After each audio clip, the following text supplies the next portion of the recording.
Hello aspirants, welcome to the platform and welcome to the Fundamentals of Physical Geography NCERT series. जहां पर आज का हमारा topic है स्ट्रक्चर ऑफ अर्थ और इस स्ट्रक्चर ऑफ अर्थ के अंदर हमें समझना है अर्थ के क्रस्ट, मेंटल और कोर के बारे में। लेकिन यहां पर फंडामेंटल्स ऑफ फिजिकल ज्योग्राफी वाली एनसीईआरटीज के अंदर एक्सप्लेनेशन प्रॉपर नहीं है, इसलिए इसको बेहतरीन तरीके से समझने के लिए चलते हैं हमारे डायग्राम की तरफ। इस डायग्राम की तरफ बड़े ध्यान से देखना, बहुत सारी चीजें इसमें मैं क्लियर करूंगा आपको। देखिए, स्कूल लेवल पर हमको क्या सिखाया जाता है दैट अर्थ के जो इंटीरियर में हमारे पास 3 लेयर्स हैं, दैट इज क्रस्ट, मेंटल और कोर। ओके, तो सबसे पहली जो लेयर आती है वो है मेरी यहां से यहां तक, दैट इज क्रस्ट। क्रस्ट के नीचे मेरे को जो लेयर मिलेगी that is the mental. Okay, mental के बाद निकल के आता है मेरे पास क्या, कोर। बात समझ में आ गई? तो क्रस्ट, मेंटल, कोर 3 लेयर्स हैं। तीनों लेयर्स के अंदर दो दो पार्ट्स हैं। पहला है inner core and outer core. Secondly मेरे पास है लोअर मेंटल और अपर मेंटल। तो क्या क्रस्ट के अंदर भी मेरे पास 2 पार्ट्स होंगे? यस, बिल्कुल होंगे, दैट इज द क्रस्ट। तो अब हम समझने वाले हैं इन तीनों लेयर्स के अंदर सबसे पहली layer that is the crust. Okay, बड़े ध्यान से समझना। देखिए, क्रस्ट के बारे में सबसे पहले कुछ चीजें जान लेते हैं हम लोग। पहला है basically that crust is made up of heavier rocks. और जो क्रस्ट है ये अर्थ के वॉल्यूम का 1.14% जो है वो कंसिस्ट करता है, कंप्राइज करता है। अर्थ के मास की अगर मैं बात करूं तो क्रस्ट मेरा है 0.53%। डेंसिटी एवरेज जो मिलती है वो मेरे को मिलती है 3 ग्राम पर सेंटीमीटर क्यूब। दैट मींस अब यहां पर याद रखना, अभी हम थोड़ी देर में बात करेंगे दैट क्रस्ट में भी 2 हिस्से होते हैं। एक होता है मेरे पास क्या, कंटिनेंटल क्रस्ट। एक होता है मेरे पास क्या, ओशियनिक क्रस्ट। कंटिनेंटल क्रस्ट या फिर अपर क्रस्ट, ओशियनिक क्रस्ट या फिर लोअर क्रस्ट। यहां पर कंटिनेंटल क्रस्ट की जो डेंसिटी मुझे मिलेगी वो डेंसिटी मिलेगी मुझे 2.7 के आसपास, 2.7 ग्राम पर सेंटीमीटर क्यूब। और ओशियनिक क्रस्ट या फिर लोअर क्रस्ट की जो मेरी डेंसिटी मिलेगी वो मिलेगी मुझे क्या, 3 ग्राम पर सेंटीमीटर क्यूब। बात समझ में आ गई? तो यहां पर एनसीईआरटी के अंदर जो आपको मिलेगा वो मिलेगा डेंसिटी एवरेज। लेकिन क्रस्ट के भी 2 पार्ट्स होते हैं, कंटिनेंटल, ओशियनिक। वहां पर डेंसिटी क्या क्या होती है, 2.7 और 3 होती है। बात समझ में आ गई? क्रस्ट जो है ये आपकी सेडिमेंट्री रॉक्स की बनी होती है आउटर सरफेस के अंदर। रॉक साइकिल में जब हम लोग पढ़ेंगे तो हम लोग 3 तरह की रॉक्स के बारे में पढ़ेंगे। One is the sedimentary, igneous and metamorphic rocks. Sedimentary rocks उस तरीके से बनती हैं जिस तरीके से by the time sediments accumulate हो जाते हैं और कॉम्पैक्ट हो जाते हैं, तब वो बनाते हैं क्या, सेडिमेंट्री रॉक्स। जो आपका मोल्टन मैग्मा है वो अर्थ के इंटीरियर के अंदर सॉलिडिफाई हो जाए या फिर बाहर निकलकर वॉल्केनिज्म की फॉर्म में सॉलिडिफाई हो जाए, तब वो जो रॉक बनेगी उसको हम लोग क्या बोलेंगे, इग्नियस रॉक्स। अब मान लो किसी चीज का मैं इंटेंस हीट और टेम्परेचर के, हीट और प्रेशर के अंदर अगर मैं ट्रांसफॉर्मेशन कर दूं तो उसको मैं बोलूंगा क्या, मेटामॉर्फिज्म। और तब हमको मिलेगी क्या, मेटामॉर्फिक रॉक्स। बात समझ में आ गई? तो ये सारी चीजें हम डिटेल के अंदर पढ़ेंगे क्या, रॉक साइकिल के अंदर। ये सारा समझ में आया? ओके। अब आप देखिए कि यहां पर जब आप अर्थ के सरफेस के ऊपर चलते हो तो अर्थ के ऊपर, सरफेस के ऊपर आपको कहीं माउंटेन्स दिखते हैं, कहीं बेसिकली आपको सरफेस एरिया दिखता है और कहीं आप कोस्टल एरियाज के अंदर आपको ओशियंस दिखते हैं जहां पर होता है क्या, वाटर। बात समझ में आ गई? है तो ये पूरी क्रस्ट। ओके, तो कहीं तो क्रस्ट की जो विड्थ है माउंटेनियस एरियाज के अंदर वो बहुत ज्यादा हो जाएगी। ओके, कहीं बेसिकली आपकी जो क्रस्ट है जो अर्थ के नॉर्मल सरफेस से मेजर करोगे तो कंपैरेटिवली माउंटेनियस रीजन्स में, माउंटेनियस रीजन से अगर आप कंपेयर करोगे तो वहां से कम होगी। और अगर आप ओशियन बॉटम से कंपेयर करोगे तो बहुत ही ज्यादा कम होगी। माउंटेनियस एरियाज में लाइक हिमालयन एरियाज में ये जो विड्थ है, ये जो थिकनेस है, ये नियर अबाउट 70 किलोमीटर तक चली जाती है। अगर मैं ओशियनिक क्रस्ट की बात करूं, दैट मींस ओशियन के बॉटम से अगर मैं बात करूं तो ये वेरी करती है 5 से 30 किलोमीटर्स तक। बात समझ में आ गई? अगर आपको ये डायग्राम समझ में आ गया तो अब आप इस डायग्राम के अंदर देखिए। देखिए, ये है मेरा क्या, कंटिनेंटल एरिया और यह है मेरा क्या, ओशियनिक एरिया। यहां पर आप वाटर भी देख सकते हैं। सबसे पहले ये जो ऊपर रखा हुआ है ये है मेरी क्या, नियर सरफेस रॉक्स। अब जो मेरा एक्चुअली में क्रस्ट निकल के आता है दैट इज द मेरा कंटिनेंटल क्रस्ट। अब इस कंटिनेंटल क्रस्ट में आप देखिए माउंटेनियस एरियाज के अंदर इसकी जो विड्थ है, इसकी जो थिकनेस है वो कितनी पहुंच गई, नियर अबाउट 70 किलोमीटर्स। और जो आपकी ओशियनिक एरियाज है यहां पर आपकी जो क्रस्ट है इसका बेसिकली थिकनेस कितना पहुंच गया, 5 से 30 किलोमीटर्स। ठीक है, अब आप यहां पर देखिए कि कंटिनेंटल क्रस्ट और ओशियनिक क्रस्ट ये दो डिफरेंट लेयर्स होती हैं। आप देख सकते हैं अपर क्रस्ट या फिर लोअर क्रस्ट। इन दोनों बाउंड्रीज को, दैट मींस क्रस्ट के अंदर ही कंटिनेंटल और ओशियनिक क्रस्ट को सेपरेट करने वाली जो बाउंड्री होती है, जो डिसकंटिन्यूटी होती है, उसको हम लोग क्या बोलते हैं, कॉनरैड डिसकंटिन्यूटीज। ऐसे आपको अर्थ के इंटीरियर में बहुत सारी डिसकंटिन्यूटीज देखने के लिए मिलेंगी। सबसे पहली जो डिसकंटिन्यूटी है that is the Conrad discontinuity. अच्छा, कंटिनेंटल क्रस्ट के अंदर या फिर मैं कह सकता हूं मेरी अपर क्रस्ट के अंदर मेरे को जो टाइप ऑफ रॉक्स मिलती हैं वो मिलती है मेरे को फेल्सिक, वो मिलती है मेरे को फेल्सिक। फेल्सिक रॉक का एग्जांपल क्या है, ग्रेनाइट, इसलिए मैं इस वाले पोर्शन को क्या बोल सकता हूं, ग्रेनाइटिक। ऐसे ही मेरे को आपका लोअर क्रस्ट या फिर ओशियनिक क्रस्ट में जो मेरे को रॉक्स मिलती हैं वो मिलती हैं मेरे को क्या, मैफिक। बात समझ में आ गई, जियोलॉजिकल टर्म्स हैं ये मैफिक और फेल्सिक। मैफिक रॉक का मेरा एग्जांपल क्या है, बेसाल्ट, बेसाल्ट इज रॉक, इसलिए मैं इस जोन को क्या बोल सकता हूं, मेरा बेसाल्टिक। तो मेरा लोअर क्रस्ट या फिर oceanic crust mafic, basaltic. Continental crust या फिर upper crust felsic, granitic. Both are separated by the Conrad discontinuity. बात समझ में आ गई। तो क्रस्ट के बारे में कंप्लीट पिक्चर क्लियर हो गया, यस। दैट मीन्स यहां पर आप इस डायग्राम के अंदर देख सकते हैं कि ये जो कंप्लीट एरिया जो आप देख रहे हो टॉप लेयर्स का, दैट इज यहां से लेकर यहां तक, okay, this completely is my crust, जिसमें ये वाला हिस्सा है मेरा क्या, कंटिनेंटल क्रस्ट का, और ये वाला हिस्सा है मेरा क्या, ओशियनिक क्रस्ट का। बात कर चुका हूं दैट कंटिनेंटल क्रस्ट के अंदर जो डेंसिटी मिलेगी वो मिलेगी आपको 2.7 ग्राम पर सेंटीमीटर क्यूब। ओशियनिक क्रस्ट के अंदर जो डेंसिटी मिलेगी वो मिलेगी 3 ग्राम पर सेंटीमीटर क्यूब।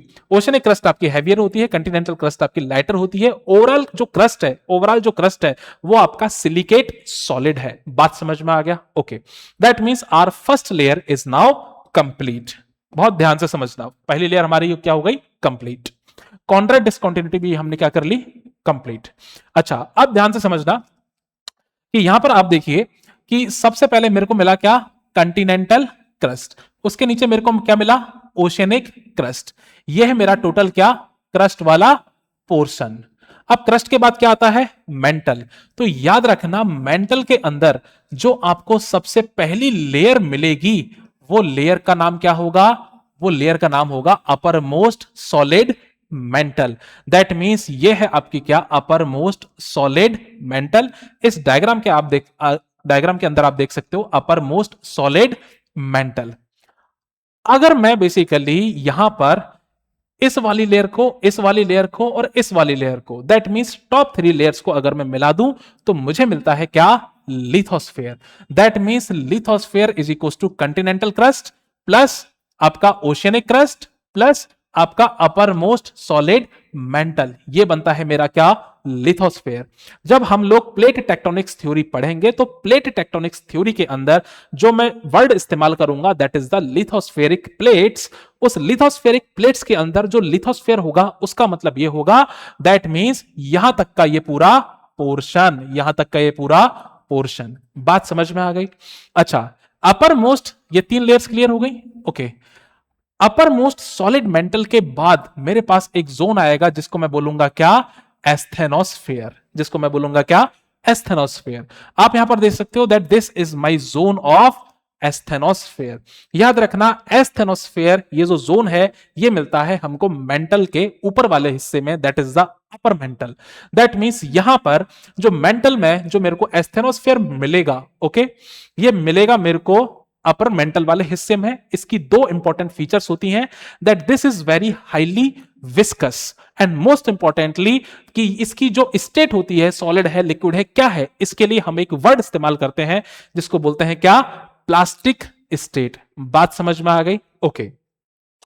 अब याद रखना कंफ्यूजन यहां पर बनता है कि एस्थेनोस्फेयर, कई जो स्कॉलर्स होते हैं, जियोलॉजिस्ट होते हैं, वो बहुत डिटेल के अंदर अर्थ के इंटीरियर का जोनेशन कर देते हैं। जो जोन आपको यहां पर मैं दिखा रहा हूं एस्थेनोस्फेयर, ओके, इसको बेसिकली जब मैं यहां पर प्रॉपर तरीके से और डिटेल के अंदर देखूंगा तो यहां पर मुझे दिखेगा that this is my completely asthenosphere. ठीक है, this is completely my asthenosphere. तो यहां से लेकर मेरा यहां तक एस्थेनोस्फेयर है, जिसको मैं बोल रहा हूं क्या, पार्शियली मोल्टन एस्थेनोस्फेयर और सॉलिड एस्थेनोस्फेयर। तो don't get confuse, upper most solid mental के बाद मिलेगा आपको एस्थेनोस्फेयर। एस्थेनोस्फेयर के बाद आपको मिलेगा क्या, मेंटल ट्रांजिशन जोन। यहां पर क्या मिलेगा आपको, मेंटल ट्रांजिशन जोन। बात समझ में आ गया। इसके बाद फिर चालू होगा आपका क्या, लोअर मेंटल। फिर चालू होगा क्या आपका, लोअर मेंटल। तो लोअर मेंटल आपको कहां मिल रहा है, यहां मिल रहा है। बात समझ में आ गई, यहां मिल रहा है लोअर मेंटल। लोअर मेंटल से ऊपर सब कुछ क्या है, अपर मेंटल में, अकॉर्डिंग टू दिस डायग्राम। तो मेंटल ट्रांजिशन जोन के बाद फिर आपका क्या निकल के आएगा, यहां पर आपका आएगा लोअर मेंटल। तो याद रखना कि ये जो 4 लेयर्स हैं मेंटल के अंदर, ये कहीं कहीं दी हुई होती हैं, कहीं कहीं नहीं दी हुई होती हैं, और यही सबसे बड़ा कंफ्यूजन निकल के आता है। बात समझ में आ गई। अब मेंटल के बारे में जान लेते हैं हम कुछ इंपॉर्टेंट चीजें।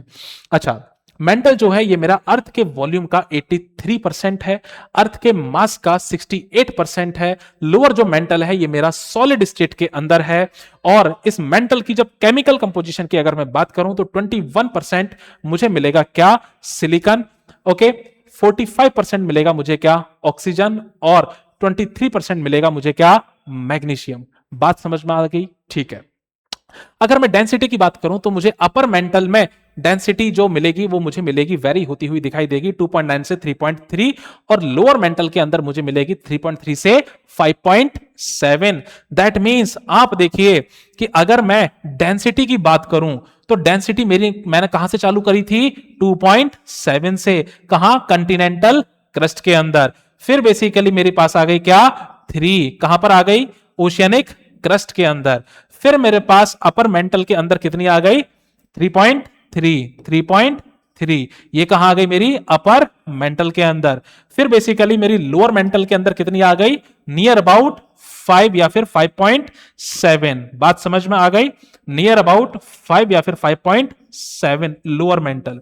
और ये डेंसिटी बढ़ते बढ़ते बढ़ते बढ़ते मेरी इनर कोर के बिल्कुल सेंटर पे, अर्थ के सेंटर पर कितनी हो जाएगी, 13 ग्राम पर सेंटीमीटर क्यूब। दैट मींस जब आप अर्थ के इंटीरियर में डीपर और डीपर जाते चले जाओगे तो आपकी डेंसिटी बढ़ती चली जाएगी। बात समझ में आ गई। अच्छा, डेंसिटी तो हमने क्या कर लिया, देख लिया। तो क्या बेसिकली प्रेशर भी बढ़ेगा और टेम्परेचर भी बढ़ेगा? यस, बिल्कुल बढ़ेगा। बात करते हैं प्रेशर और टेम्परेचर के रोल की। मेंटल हम लोग स्टडी कर चुके हैं। कोर की अगर मैं बात करूं तो आउटर कोर क्या है, ये मेरा है लिक्विड स्टेट के अंदर। क्यों है? क्योंकि आप देखिए कि लिक्विड स्टेट में इसलिए है क्योंकि आउटर कोर वाले जोन के अंदर मेरा प्रेशर भी हाई है, टेम्परेचर भी हाई है, लेकिन डोमिनेटिंग इफेक्ट दोनों में से किसका आएगा, टेम्परेचर का। That is why the outer core is in the liquid state. बहुत खूबसूरत बात यह है कि जो आउटर कोर की जो लिक्विड स्टेट है, this is responsible for the magnetism of the earth. बात समझ में आ गई। जब मैं अर्थ के मैग्नेटिज्म की बात करूंगा तब मैं बात करूंगा आउटर कोर की। इनर कोर की मैं बात करूं तो इनर कोर है मेरा क्या, सॉलिड स्टेट के अंदर। ये सॉलिड स्टेट के अंदर क्यों है? क्योंकि यहां पर भी प्रेशर बहुत हाई है, टेम्परेचर बहुत हाई है, लेकिन डोमिनेटिंग रोल किसका हो जाएगा अर्थ के सेंटर पर, प्रेशर का। That is why my inner core is in the solid state. बात समझ में आ गई। लिथोस्फीयर हम लोग देख चुके हैं, that is my Continental crust, oceanic crust and मेरा अपर मोस्ट सॉलिड मेंटल। उसके बाद आता है क्या, एस्थेनोस्फीयर। एस्थेनोस्फीयर के बाद बेसिकली या फिर ओवरऑल जो भी आपका मेंटल का बचा कुचा पोर्शन है उसको हम लोग बोलते हैं क्या, मेसोस्फीयर। और उसके बाद लास्ट में हम लोग क्या बोलते हैं, बैरिस्फीयर। दैट मींस कोर को आप बैरिस्फीयर भी बोल सकते हो। कोर से ऊपर और एस्थेनोस्फीयर से नीचे, दैट मींस बैरिस्फीयर से ऊपर और एस्थेनोस्फीयर से नीचे हम लोग क्या बोलेंगे, मेसोस्फीयर। तो ये भी होता है क्या, आपका टाइप ऑफ जोनिंग। अच्छा, मोस्ट इंपॉर्टेंटली जब मैं प्लेट टेक्टोनिक्स की बात करूंगा उस वक्त मैं कुछ मैग्मा की बात करूंगा। वो जो मैग्मा मेरा कहां से आएगा, वो मैग्मा आएगा मेरा एस्थेनोस्फीयर से। तो याद रखना, जब मैं अर्थ के मैग्नेटिज्म की बात करूंगा तो बात करूंगा आउटर कोर की, और जब मैं बेसिकली प्लेट टेक्टोनिक्स थ्योरी की बात करूंगा तब मैं बात करूंगा किसकी, एस्थेनोस्फीयर की। आई होप आपको इंटीरियर ऑफ अर्थ के बारे में एनफ क्लैरिटी हो गई होगी। इसी तरीके के वीडियोस के लिए kindly do like share and subscribe this channel. मिलते हैं नेक्स्ट वीडियो में नेक्स्ट टॉपिक के साथ, तब तक के लिए थैंक यू।